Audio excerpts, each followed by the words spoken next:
Welcome to the Deep Dive. We're here to sift through your sources, articles, notes, all sorts of research, and pull out the key insights, the really important stuff. Yeah, think of it as getting you up to speed quickly, but with all the fascinating details and maybe a few surprises along the way. Exactly. And today, we're diving into an era that truly forged modern England. We're talking powerful queens, serious intrigue, incredible art, and ideas that honestly still shape things today. We are. It's the English Renaissance. But this isn't just, a history lesson about paintings or plays you might have learned in school. No, not at all. This was a massive transformation of a whole nation, and we're looking at it through the lens of specific documents, scholarly taste, the materials you sent us. Our goal here is simple. Help you grasp the core of this period fast. The culture, the art, the monarchs, the actual stuff people owned and used, all without getting bogged down. Right, we've got a really great mix of sources today. Everything from the big historical picture down to the nitty-gritty of like architecture, fashion, even how they design their rooms. It should give you a pretty comprehensive look at how England sort of reinvented itself. Definitely, a crucial few centuries. Okay, so let's start there. The English Renaissance. What exactly was it? How do we pin it down? Okay, so fundamentally, it's this major cultural and artistic wave that swept through England. We're talking roughly early 16th century, so the 1500s. Right. All the way through to the early 17th century, maybe ending around the 1640s with the Civil War looming. And it wasn't just an English thing, right? It connected to broader Europe. Absolutely crucial point. It wasn't isolated. It's deeply tied to the wider European Renaissance, that incredible rebirth of ideas and art. The one everyone thinks started in Italy. Exactly. Most cultural historians trace its origins to northern Italy, probably back in the 14th century. So England's version was part of this much bigger continental shift. But what's really interesting, and you highlighted this, is how the English style kept this heavy Gothic feel, didn't it? It really did. That's what makes it so distinct. While it was definitely part of the Renaissance movement, it held on to its Gothic roots much more strongly than, say, Italy or France. Why was that? Just preference or? Well, the research suggests it was partly practical. English artists and architects, they didn't travel abroad quite as much. Ah, okay. Less direct exposure. Pretty much. Less direct contact with those purely classical styles blooming on the continent. So instead of just copying Italian designs wholesale. They blended it. Exactly. They integrated the new Renaissance ideas, symmetry, classical columns, that sort of thing, but fused them with their own strong existing Gothic traditions. So you might see Gothic arches and classical details in the same building. Precisely.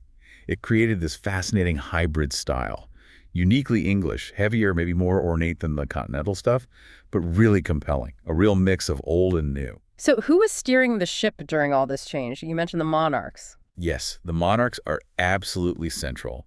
The whole period really unfolds under two main royal lines, the Tudors and then the Stuarts. Okay, Tudors first. That's Henry VIII. He's the big one, yeah. The Tudor period, especially Henry VIII's reign, really laid a lot of the groundwork. Then you get the Elizabethan period under Queen Elizabeth I. That's the golden age everyone talks about. Often considered the peak, yeah. The real high point of the Renaissance in England, an age of prosperity. And after Elizabeth? Then comes the Jacobean period with James I. He's the first Stuart king uniting England and Scotland. Got it. And then the focus starts to shift. The Cromwellian period kicks in, marked by the Civil War starting in 1642. That really signals the end of this traditional Renaissance era. And each monarch kind of left their stamp on it all. Absolutely. Their politics, their personalities, their patronage, it all shaped the culture, the art, even the furniture people had in their homes. Let's dig into that, starting with Henry VIII. The sources call him a great benefactor, big personality, big impact. Huge impact. Maybe not always intentionally revolutionary, but definitely transformative. I mean, his biggest legacy arguably was sparking the English Reformation. The break from the Catholic Church in Rome. Exactly. And it was driven, initially at least, more by his personal desire for an annulment than some grand theological plan. Right. He wanted to divorce Catherine of Aragon. He did. And the timeline is striking. He marries Anne Boleyn in January 1533. Then, just a few months later, May 1533, his Archbishop, Cranmer, declares the first marriage invalid. And then Elizabeth is born. September 1533, Princess Elizabeth. It's this rapid sequence of events, all driven by Henry's dynastic and personal needs. And this wasn't just about religion, was it? It was about power. Fundamentally, He effectively made the Church of England a department of the state, with himself as the supreme head, God's deputy on earth, essentially. So the king is now in charge of religion, too. Completely. This reshaped English sovereignty and definitely set the stage for future conflicts between the crown and parliament over who held ultimate authority. What about the Pope's reaction? Excommunication, right? Did that cause chaos? Well, the Pope did excommunicate him, as you'd expect. But the fascinating thing our sources note is that apparently it troubled no one much in England at the time. Really? They just shrugged it off. Seems like it. Henry had decisively moved against papal authority. And his actions, in effect, gave a huge boost to the Protestant Reformation ideas already swirling around Europe. So he sets up this independent church. Then what? Did he define its beliefs? That became his next big project. The sources say Henry prided himself on his theological knowledge. Oh, okay. So having made himself head of the church, he spent a good chunk of the rest of his life trying to figure out and dictate the nature of the true religion for his kingdom. Wow. So personal desire leads to this massive national religious shift. Pretty much. Quite an accidental revolution in some ways, but one with incredibly long-lasting consequences. Okay, let's move on from Henry. Let's talk about his daughter, Elizabeth I. Good Queen Bess, the Virgin Queen. Her reign, 1558 to 1603, that's the Elizabethan age, the Golden Age. Indeed. And her path to the throne was anything but straightforward. Right. Daughter of Anne Boleyn. Exactly. Born September 7th, 1533 in Greenwich. But then when she's only 3, her mother, Anne, is executed. And Henry declares their marriage invalid. Yes, which instantly made Elizabeth illegitimate in the eyes of the law and removed her from the line of succession. So she wasn't always destined for the throne? Not at all. It took a later act of Parliament to restore her place. So she came to power, having experienced real insecurity and political turmoil firsthand. Which must have shaped how she ruled, right? Undoubtedly. It likely contributed to her cautious, shrewd, sometimes quite calculated approach to politics and power. So when she finally takes the throne, after all the upheaval under her siblings, Edward and Mary, what does she do first? How does she stabilize things? She moved fast. First, forming her government, issuing proclamations. A key early move was reshaping the Privy Council, her main advisory group. Making it smaller. Yes, partly to remove some of the staunch Catholics loyal to her sister Mary, but also strategically to make it more efficient, more tightly controlled, and loyal directly to her. Smart. And she picked good advisors. Excellent ones. She surrounded herself with experienced, trustworthy people. Figures like William Cecil, later Lord Burghley, Nicholas Bacon, Francis Walsingham, Nicholas Throckmorton. Cecil was the main one. He was crucial. Appointed her principal Secretary of State literally the morning she became queen. Served her faithfully for 40 years, first as secretary, then as Lord Treasurer. That kind of stable, expert advice was vital. Okay, so she stabilizes the politics. But what about the money? Didn't she inherit a bankrupt state? How did she turn that around to fund this golden age? That's one of her most remarkable achievements, actually. She was incredibly frugal, fiscally responsible. Unlike her father, maybe. Very much unlike her father in that regard. She systematically tackled the crown's debts. Our sources say the regime was clear of debt by 1574. Wow.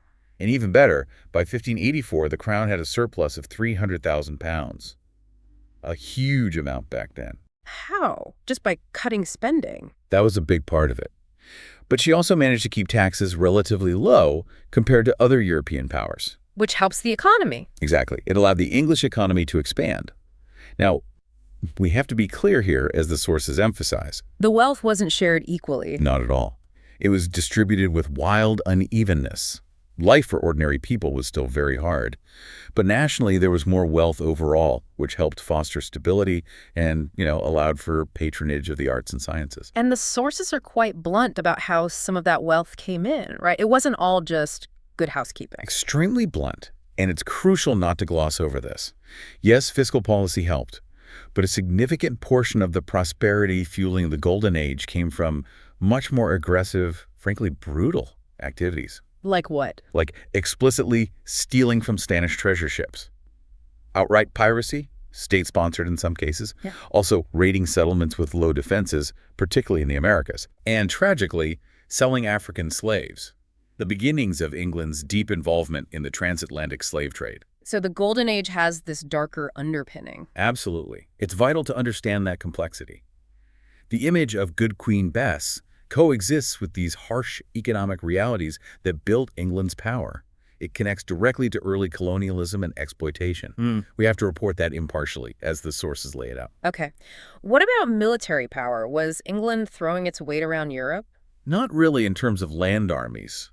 The sources say Elizabethan England wasn't particularly successful in a military sense on the continent. But they avoided disaster. Exactly. They avoided major defeats, which was key in that era of constant warfare. But where Elizabeth really focused England's strength was the Navy. Building up the ships. Yes, building a powerful Navy.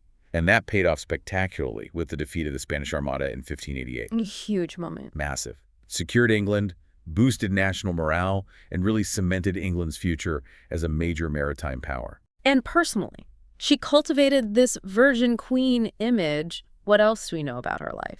She was known for her energy, enjoyed hunting, dancing, riding well into her 60s, which was pretty remarkable then. Maintained that strong image. Definitely. She also survived smallpox, which was rampant, though it apparently left her scarred. And the married to her country thing? Yes, famously wearing her coronation ring on her wedding finger. A powerful symbol of her dedication to England above any personal match. And there's that odd detail about her death. Makeup. Yeah, some accounts suggest blood poisoning from the lead-based makeup she wore. A strange potential end, highlighting the dangers even in cosmetics back then. So religion under Elizabeth. Her sister Mary was fiercely Catholic, persecuted Protestants. Did Elizabeth just flip that? She did reverse Mary's policies immediately. Restored England to Protestantism. That was a primary goal. But was she as ruthless against Catholics as Mary was against Protestants? No.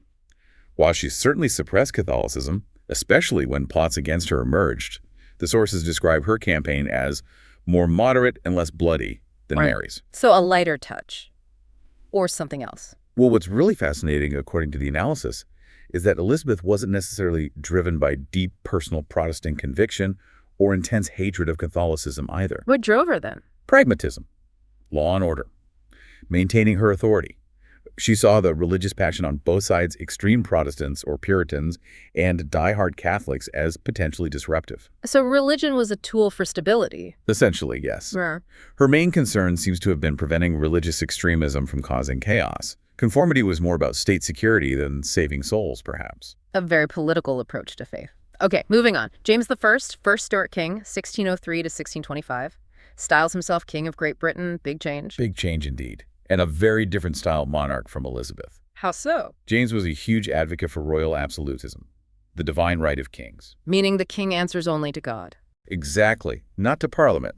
This belief immediately set him on a collision course with Parliament, which had been growing in confidence under Elizabeth, even if she managed them skillfully.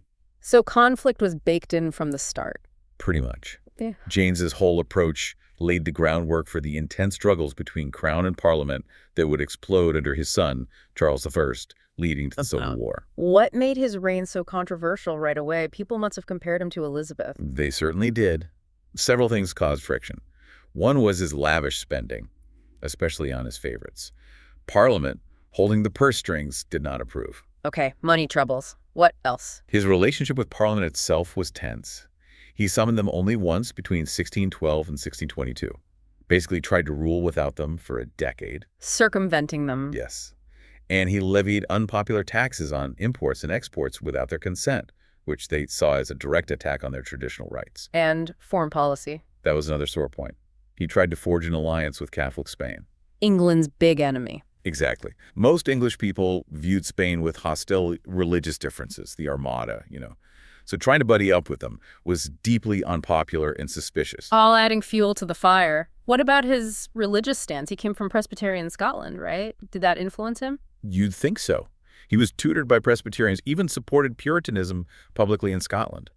English Catholics actually hoped he'd be tolerant, maybe because his mother, Mary, Queen of Scots, was Catholic. But that didn't happen. Nope.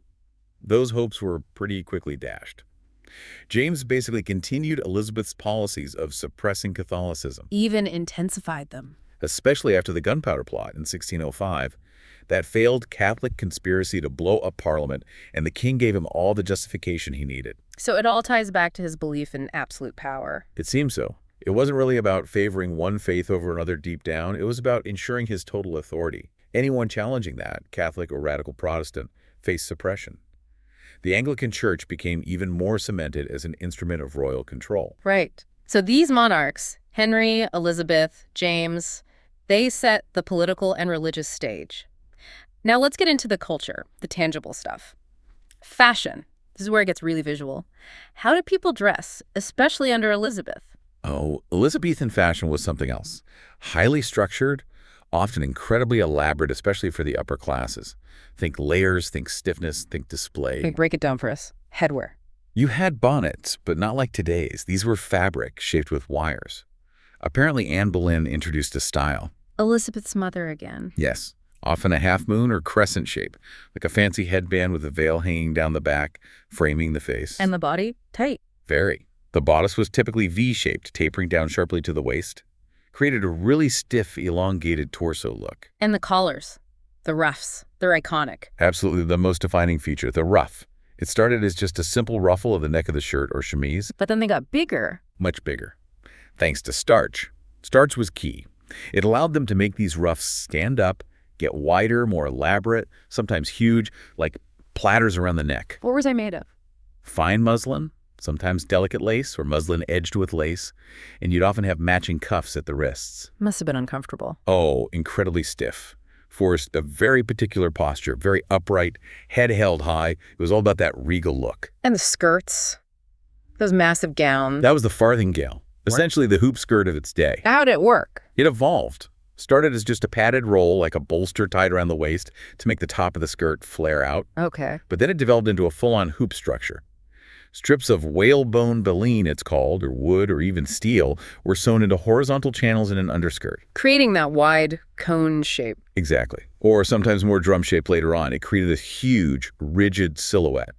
Less about comfort, entirely about showing off expensive fabric and status. And did fabrics change later in the Jacobean period? Yes. The sources mention a shift towards more elegant and brightly colored fabrics under James I. Maybe a slightly softer look overall, but still very structured compared to modern clothes. So we have these elaborate fashions. What about art? Sculpture specifically. No. Did England catch the Renaissance bug there too? It did, and again, royal patronage was key. Henry VIII really kicked off a new era by hiring Italian sculptors directly. Bringing the talent over. Exactly. Importing that sophisticated Renaissance style. The sources named two important ones he hired. Pietro Torrigiano. From Florence? Yes, of the Florentine school. Yeah. And Giovanni da Maiano II, another Italian sculptor. What kind of work did they do? Did it look different from earlier English sculpture? Completely different. They brought that classical humanist style. Think realistic portraits, focus on the individual classical themes, a big shift from the more religious, often anonymous Gothic sculpture before. Any famous examples? Torrigiano's big one is the tomb of Henry VII and his queen, Elizabeth of York, in Westminster Abbey. It's magnificent. Really introduced that continental Renaissance style to English funerary monuments. Okay. And Giovanni da Maiano did things like a bust of Tiberius, showing that interest in Roman classical models. These guys were really seeding the new style in England. But the English Renaissance wasn't just visual arts, right? Literature, theater, that was huge. Absolutely enormous. Yeah. This is arguably where England made its most distinctive and lasting contribution to the Renaissance, maybe even more so than in painting or sculpture compared to Italy. We're talking Shakespeare. Shakespeare is obviously the towering figure, yes. His plays Hamlet, Macbeth, Romeo and Juliet. The comedies, they just explored human nature, society, politics, love, death in ways that were revolutionary for the English stage. And he basically invented loads of words. Thousands. His impact on the English language itself is immense, besides just the literary brilliance. His sonnets, too, of course. But it wasn't just Shakespeare. No way. You had Christopher Marlowe writing powerful tragedies like Dr. Faustus before Shakespeare even hit his peak. Ben Jonson, brilliant with satire and comedy, very influential. It was an incredibly vibrant scene. And they had actual theaters, purpose-built. Yes, that was key, too. Permanent playhouses started appearing, like the famous Globe Theatre in London.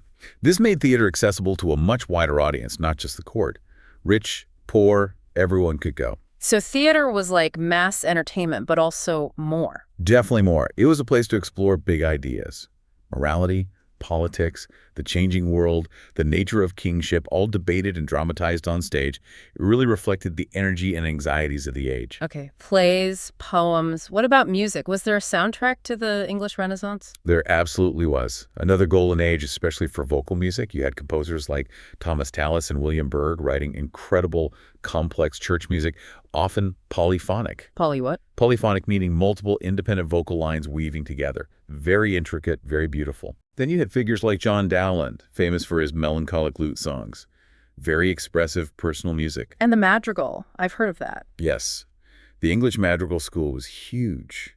These were intricate, usually unaccompanied part songs, often setting poems about love or nature. Composers like Thomas Morley, Thomas Weelkes, really sophisticated, sometimes playful stuff. Was music just for church and court? No, it was everywhere. Court life featured elaborate masks, combinations of poetry, music, dance, amazing costumes. But musical skill, being able to sing or play an instrument like the lute or virginals, was a really valued accomplishment in any educated household. Music was woven into daily life. So a very rich cultural scene. Plays, poetry, music. What about ideas? Philosophy, science. Was that part of this rebirth too? Yes, though maybe less dramatically visible than the arts at first. But the groundwork for huge shifts in thinking was definitely being laid, especially later in the period. Like who? Francis Bacon is a key figure, statesman, philosopher. He championed empiricism, meaning knowledge should come from observation, from experience, from experimenting, not just from relying on ancient texts or authorities like Aristotle.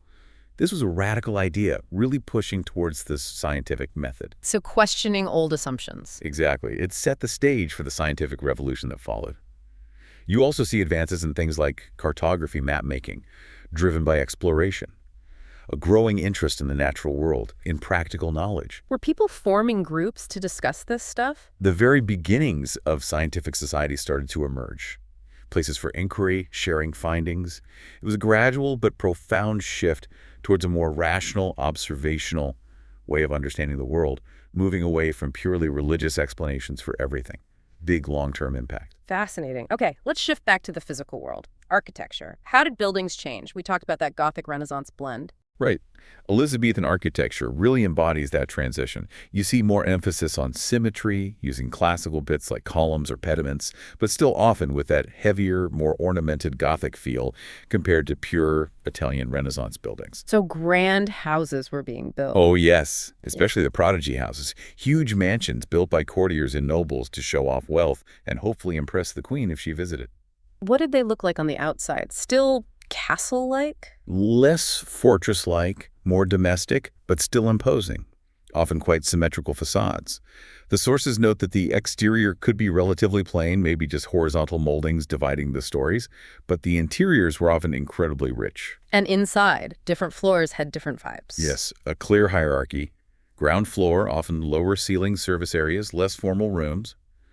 The middle level, maybe the first floor above ground, was for main family living. And the top. The highest level often had the grandest rooms, the highest ceilings.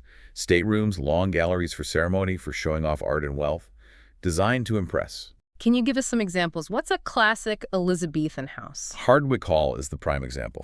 Hardwicke Hall, more glass than wall, the saying goes. LA. Because it has enormous windows, huge expanses of glass, which was very expensive and technically advanced for the time. Built 1590-97 for Bess of Hardwicke, a very powerful woman. Designed by Robert Smithson, a key architect of the era.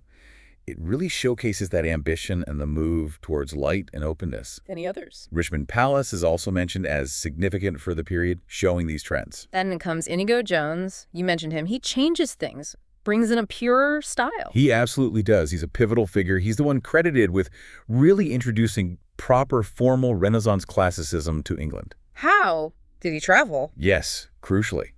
He traveled extensively in Italy, studied ancient Roman architecture firsthand, and deeply absorbed the work of the Italian Renaissance master Andrea Palladio. So he knew his stuff. He really did. His designs were much more academically informed, disciplined, focused on proportion, symmetry, using the classical orders correctly, a real departure from the earlier, more hybrid Elizabethan style. What's his key building? The Queen's House in Greenwich, built between 1616 and 1635. It's described as a crucial early work. It looks like a beautiful, elegant Italian villa landed in England. Really set a new standard and influenced English architecture for generations. Okay, architecture's changing. Let's go inside these places. Furniture, interior design, back to the Tudor period first. What was the furniture like then? Heavy. Very heavy, yes. Massive. Usually made of oak, which is sturdy but dark. The style still showed a lot of Gothic influence, but also touches of early French Renaissance. What kind of decorations? You'd see motifs like linen fold carving, looks like folded cloth carved in wood, arches, both pointed Gothic ones and rounded Renaissance ones. Was furniture common? Did people have lots of stuff? Not necessarily. Furniture was often multifunctional, either designed that way or just used that way out of necessity. Pieces had to earn their keep. Give us some examples. What types of furniture? Okay, you had the cacatoire chair, the gossip chair, often wider at the front, supposedly to accommodate wide skirts. Right. The wainscot chair, a very solid, high-backed chair, often with carved panels. The chair table, ingenious piece, back flips down to become a tabletop. Multifunctional. Exactly. The table dormant, a big fixed table, often on a raised platform or dais for the head of the household. The draw table had leaves you could pull out to make it bigger. Clever. The hunch table, a serving table with a cupboard built in. The aumrie, a cupboard specifically for food, often with pierced carvings for ventilation, and just the general term press for large storage cupboards. All very solid, practical pieces. Okay, so sturdy Tudor stuff. Now, moving into the Elizabethan era, how did interiors change? Did they get fancier? Definitely fancier. This is where that blend of medieval and Renaissance really comes alive indoors, especially in the big noble houses. More wealth meant more decoration. What kind of decoration? Ceilings. Ceilings became amazing. You get intricate plasterwork called parge work. But even more distinct is strap work. Strap work, like leather straps. Exactly what it imitates. Stylized patterns that look like interwoven leather straps or scrolls of parchment or cut metal. Very elaborate three-dimensional effect. Really dynamic. Wow. What about floors and walls? Floors were often brick or flagstone on lower levels. Durable. Walls could be covered in rich tapestries, painted cloths, wood paneling, or more plasterwork. Any specific decorative motifs? Romaine work was popular carved heads, usually in profile, set in medallions, a classical touch. Windows and doors. Windows often had those diamond-shaped glass panes set in lead, and you start seeing more oriel windows, projecting windows, and bay windows, bringing in more light. Doors were usually flat-headed, often heavy oak.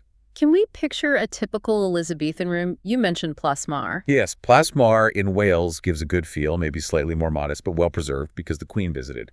Low ceilings, leaded glass, stone fireplace, that elaborate plasterwork. What specific details? Sources mention the strapwork ceiling, the fireplace, a caryatid, sculpted female figure used as a support. Holding things up. Right. Also, the Tudor rose motif, a fire screen, diamond glass panes, and furniture like a farthingale chair and a joint stool. You get a sense of a lived-in, decorated space. And then the super grand version, Hardwick Hall's Long Gallery. Total opposite end of the scale. Huge room, flooded with light from those massive bay windows.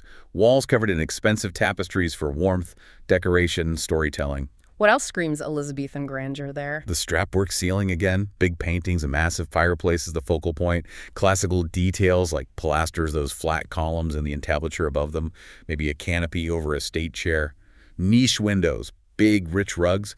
It's all about displaying power and taste on a grand scale. So the furniture in these Elizabethan rooms, how did it change from Tudor times? Still heavy oak? Still mostly heavy oak, yeah. But definitely more carved, more ornamental detail. This is where you see that distinctive bulbous leg turning. Bulbous, like bulbs. Sort of, yeah. Turn shapes that look like stacked gourds or melons. Very characteristic. New furniture types developed, too. Did they still paint it? Generally, no. Elizabethan furniture usually wasn't painted, letting the oak show. Stretchers connecting the legs were still low and heavy for stability. Overall, still massive and rectilinear, but definitely lighter and more decorative than Tudor pieces. Any key innovations? New types of furniture? The court cupboard was a big one. A multi-tiered display cabinet for showing off silver plate and serving. Reflects more formal dining habits. Also the hall parlor cupboard. And specific carved motifs. That cup and cover turning style is mentioned. Looks like a cup with a lid. Ionic scrolls. Strapwork patterns carved into the wood. Gadrooning those convex ribbed carvings. Acanthus leaves a classical motif. Lots more surface decoration. What about specific chairs and tables? Throne or turn chairs continued. The Glastonbury chair, that X-frame folding type. The cacatoire, adapted for fashion. Joint stools were everywhere simple, sturdy oak stools made by joiners using mortise and tenon joints. Very well made. Hard to find now. Complete sets are rare, yeah. Hmm. They got separated over time. The draw table evolved too, often with a carved frieze and those fancy cup and cover legs, sometimes with Ionic capitals. And beds. Still important. Hugely important. Tester beds became massive and incredibly ornate after the mid-16th century. Monumental structures with elaborately carved headboards, heavy posts supporting a canopy or tester overhead, like a room within a room, a real status symbol. Okay, fast forward again. Jacobean period. James I, Charles I. What happens to interiors and furniture now? Still blending styles? Still blending, yes. It's seen as a transition from Elizabethan towards a purer Renaissance style, especially in formal architecture influenced by Inigo Jones. Furniture generally stayed massive and straight-lined, but maybe got a bit lighter, a bit smaller in scale than the heaviest Elizabethan pieces. How did they decorate walls? Wood paneling or wainscoting remained popular, and pilasters were often used to divide the panels, giving a more architectural, ordered look. Wallpaper also started to be used more. Any changes in fabrics or ornament? Fabrics became more elegant and brightly colored, suggesting more sophisticated textiles were available or desired. Interestingly, the sources say early Jacobean furniture ornaments sometimes lacked variety and imagination, maybe a style finding its feet. Is there a standout Jacobean interior? Hatfield House's marble hall is cited as exceptionally rich. Richly carved woodwork everywhere, strapwork, tapestries, paneling, and a striking checkered floor.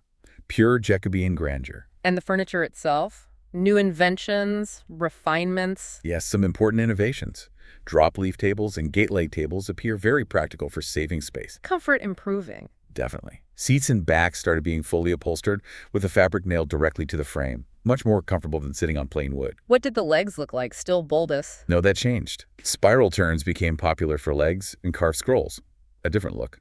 Oak was still used, but walnut became more common too, offering a finer grain for carving. Any specific Jacobean pieces? The Jacobean wainscot chair continued, likely more refined.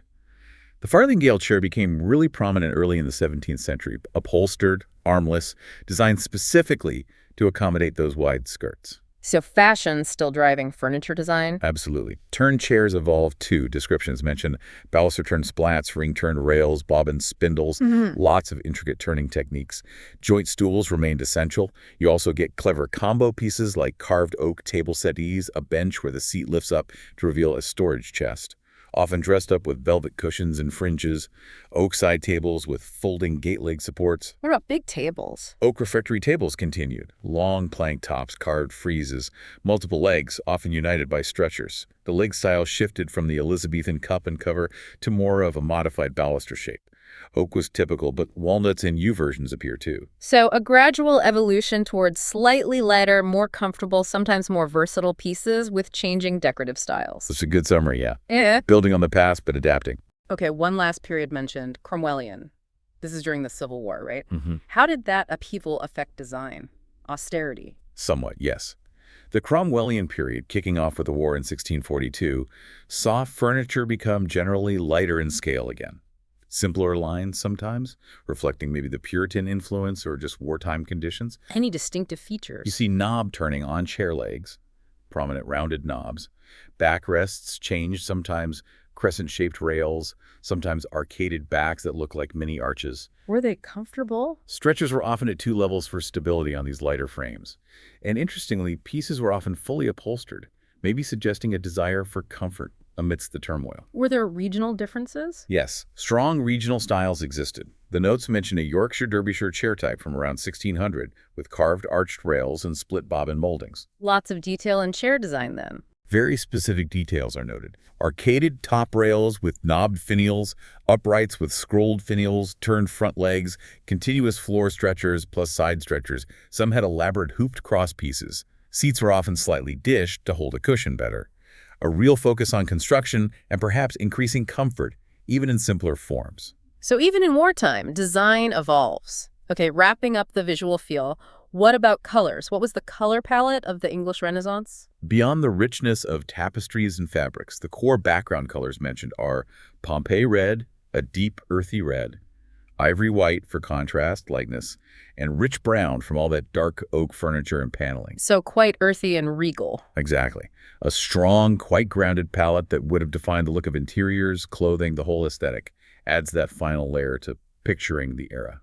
Right. So there we have it, a pretty deep dive into the English Renaissance. It's so clear it wasn't just one thing, it was this huge, complex period of change. Politics, religion, art, daily life, all intertwined.